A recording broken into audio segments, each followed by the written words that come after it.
Great, great, great. We are right into it. Our Candid Money Talk. Apologies, we are 8 minutes into it because our signal was not peaking, but we are here. That is what is most important on our episode 13 of the Candid Money Talk. And it's a new week, a new working week.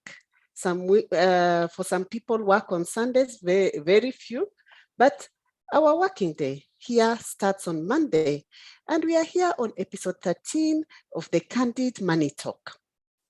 I hope you had a good weekend, a restful one, and you're geared up to choose your greatness on this new week. You know, the month of November is our month of choosing our greatness wherever we are, to make a difference, to do something that counts. When you go back home, you look at how your day has been, and you can actually see that I did something meaningful. A thumbs up to all the people who have subscribed and taken advantage of the free ebook, A Simple Start Guide to Elevate Your Financial Well-Being. And we have quite a number of them. And as you pick your ebook, we are asking you, what aspect around your money would you like the Candid Money Talk to address for you? And one of the aspects that has been raised is cost cutting, and it informs the topic for episode 13 today. And we thought we look at this differently, because the reality is, at some point, there's nothing more to cut. There's just more and more being demanded of you. More being demanded of you, which brings up this question that often comes: does money grow on trees? Or sometimes it's asked differently. Do you actually think that money grows from trees? And it's a statement that seemed to bring out agitation, even anger, or it actually shows there's lack, there's scarcity. What you are asking me for, I don't have. So it's a different way to answer someone. Yeah. And I remember as a child asking myself, is this being said because money is paper? Yeah, money is paper, and paper comes from trees, because I didn't understand what that meant. You may be telling it to somebody who is equally wondering, what does this mean? And for me, you see, we grew up in a town where one of the landmarks in that town was a paper manufacturing factory. So it could have informed my thinking that way. But the truth is, even as an adult, there is that time that you find yourself affirming this statement quietly in your heart. Does money where does money come from? It's another way of you asking yourself, really, where can I get more money? Yeah, where can I get more money? Because it just seemed not to come from trees. I just can't look out and the way leaves are falling and money falls the same way. Yeah, it means you have all these demands around money. Bills are knocking, supplier wants to be paid, maybe you have a sick child, you have this demand in school, and all these things knock at the same place. They need money. Then you get to realize that money is something that you cannot just water down. It is something that it needs a game plan for it to be replenished each time it's needed. So back to this question, where does money come from? Because sometimes when you just place ourselves in cost cutting, it gets to a point you cannot cut basic needs at the minimal level. You can cut your menu, your food menu, just to a certain point. At some point, then people begin becoming malnourished. Yeah. So there is just so much you can do with cost cutting. So whoever asked this question on cost cutting, please pay attention on us looking at this differently. And of course, cost cutting is a strategy, but let's look at it a bit differently. Where does money come from? Which is an obvious question. When somebody asks you that, if you run out of cash, you cannot simply go anywhere and get it. The obvious question is, I need to work. I need to maybe give a service, give a product, sell something. I need to, or ask someone, but you can only ask for a limited amount of period. Often at some point, people expect you to do something on your own to generate money. Yeah. But then you'll answer me and tell me, oh, Edith, but I work so hard. I work so hard. How come what I earn is not enough? Then that moves us to the next question. How can I get more? How can I earn more? How can I command more than I'm commanding right now? Yeah. So the reality is our expenses, the needs for money keep growing. Yet also the money that we handle, the inflation is attacked by inflation. So the demand for more is a realistic demand. So, and I want to use one principle that for me was just one of the key game changers for me.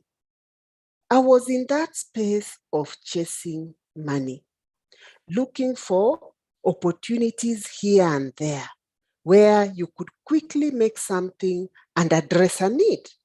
And my ears were always out. Where are people making money? But I got to realize that can only, it's a gamble. It can work, it may not work. And in the process, I lost quite a bit of money because often you find when you operate in that realm, you don't do enough research, you are impatient, you want it quick, you want things to be, you have all these demands, you want things to be paid. So you need a place where you can churn your money quickly. But these quick things equally can turn out, you can lose your money as quickly. So I had to go back to the basics to understand from the people who have made it, what is it that they are doing that I'm not doing to command the kind of money that I desire? And one principle that was just a game changer for me, and it came from this motivational speaker, Jim Rohn. And he said, you don't get paid by the hour. Yeah, because many people will say, oh, I leave the office late, I go so early, I open my business so early, I open it 6 days in a week, or even 7 days, my business is always open, but I just don't seem to command the kind of money that I desire, the kind of money that is commensurate to the demands that I have. Where am I going wrong? So you don't get paid by the hour. You get paid for the value you bring to the hour. That's something very different. To put it simply, you must give more value to the world to make more money. So as you open your shop, the first thing you should ask yourself, what is the unique value add? Because if you're average, if you're just going to the office as an employee to sit and just give your JD the way it was given to you 5 years when you joined the organization, if you're opening your shop to provide the same thing you are doing year in, year out, it may be valuable, yes, but it can only pay you the minimum. It can only give you what it was giving you 5 years back. Yeah. So when you find you're earning the bare minimum, we go back to this. What is the value? How are you changing that value and perfecting it by the hour? And this brings to mind what happened to me this weekend. I needed some extra hands to do some work around my home. And I had to call this lady. And I remember what brought that lady to mind was the work she did for me in 2019. And I called her, and she did a perfect job and really added on to what I needed. She just went beyond my expectations. And we had agreed on a certain amount, and I found myself paying her more because of value. So if you hate your current job, or you hate your current business, or you just find you go there because I need to pay bills, you could be you could be waking up every day with this, dragging yourself to where you're supposed to be, which is your workplace. Maybe pay attention and look at it, at yourself, before blaming the employer, blaming the clients, blaming the environment, the economy, and everyone else. Yeah? What more can I do? It could be you may need to add some education, higher education, read more, or you may need to gain more experience in whatever it is you do. Yeah, you may need to get into self-education. And for me, the game changer for me was on self-education. And I advocate for it. Because sometimes we sit waiting for too long to be in the classroom and to get a certificate. How many of those certificates, sometimes they are just there gathering dust, not changing your life in any way? Because you cannot translate the certificate to what it is you do on a daily basis in terms of adding specific and unique value in your environment. So self-education, because self-education, it means as you self-educate yourself, you're very intentional on what it is you're trying to get out of this. Not just a certificate, but how is it going to solve a problem out there so that I'm more valuable?